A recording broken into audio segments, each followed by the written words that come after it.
আওয়ামী লীগ কিন্তু মরে যায়, আওয়ামী লীগকে শেষ করা সম্ভব না। এক বছর আমরা ১৫০০ ইউনিয়ন তত্ত্ব কেন্দ্র বানিয়েছি। আমার আম্মা হলে তার জানাজায় বিশ্ব রেকর্ড হবে। কথাগুলো বলেছেন হাসিনা পুত্র সজীব। সাবেক প্রধানমন্ত্রী বেগম খালেদা জিয়ার মৃত্যু ও তার জানাজায় লাখো মানুষের ঢল নামার ঠিক পরপর যোগাযোগ মাধ্যমে আগুনের মতো ছড়িয়ে পড়ে জয়ের কথিত এই একটি বাক্য। নতুনদের জন্য নগদে চলছে ক্যাশব্যাক সহ প্রতিদিন হাজারো উপহার জেতার সুযোগ। হবে আশা সারপ্রাইজ সেরা।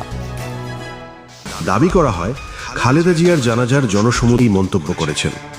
মুহূর্তেই এই উক্তি কাঁপিয়ে দেয় পুরো নেট দুনিয়া।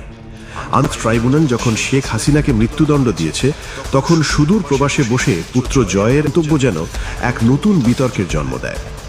সদ্য প্রয়াত সাবেক প্রধানমন্ত্রী খালেদা জিয়ার সমাগমের প্রেক্ষাপটে জয়ের এই কথিত মন্তব্য রাজনৈতিক অঙ্গনে তীব্র প্রতিক্রিয়ার সৃষ্টি। বক্তব্যের কমেন্ট বক্সে সমালোচকদের বলতে দেখা যায়, এই বক্তব্যের মাধ্যমে জয় কার্যত নিজের দ্বন্দ্বী নেত্রীর চেয়েও উঁচুতে প্রমাণের চেষ্টা করেছেন।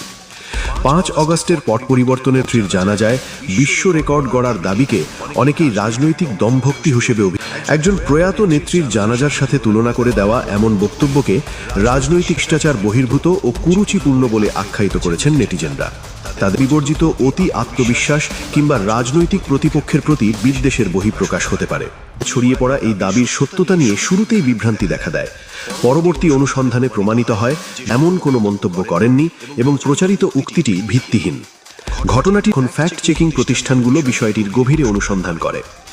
ফ্যাক্ট চেকিং প্রতিষ্ঠান রিউমার স্ক্যানারের অনুসত্য পুরো ঘটনাটি আসলে একটি স্যাটায়ার বা ব্যঙ্গাত্মক পোস্টের কারসাজি। C16 আরবি ফেসবুক পেজ থেকে এই উক্তিটি ছড়ানো হয়েছিল নিছুত রসিকতা বা ব্যঙ্গের হিসেবে, কিন্তু আবেগের নেটিজেনরা সেই ব্যঙ্গকেই ব্রেকিং নিউজ বানিয়ে ফেলেছিল। বাস্তবতা হলো খালেদা জিয়ার জানাজা জয় এমন কোনো মন্তব্য করেননি। কোনো নির্ভরযোগ্য মাধ্যমেও এমন তথ্যের অস্তিত্ব নেই। অথচ একটি স্যাট দেখে অনেকেই চায়ের কাপে ঝড় তুলে ফেলেছিলেন, কেউ বা জয়ের দম্ভ দেখে ক্ষোভে ফেটে পড়েছিলেন। দেখা গেল বিশ্ব রেকর্ড জানাজার বিষয়টি পুরোটাই গুজব।